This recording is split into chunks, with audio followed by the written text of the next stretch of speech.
In today's video, I'll teach you how to change content majority in Roblox. So first of all, what you have to do is launch open any browser of your choice, click on the search bar and type in roblox.com. After you do that, you'll be led to the official website of Roblox. Make sure you're logged into your account. So if you want to change the content majority, it is actually very simple. Click on the gear icon that you can see at the top right corner of your screen. Now you'll be able to find various options over here. Simply click on this option, settings.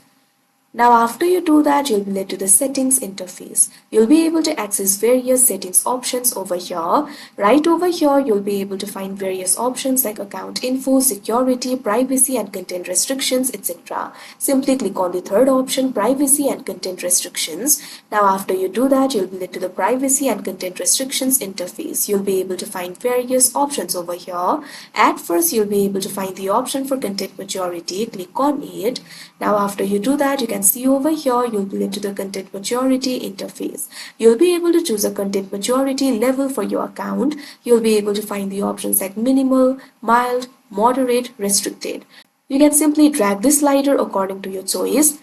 If you want to select the minimal, simply select the minimal. Likewise, you can also select the mild, moderate or restricted. Simply select the option of your choice. Now after you do that, you can see over here the changes will be saved successfully. Now you'll be able to join the experiences according to the content majority level that you just selected. So that is how you change content majority in Roblox. I hope you found this video helpful. Thank you for watching.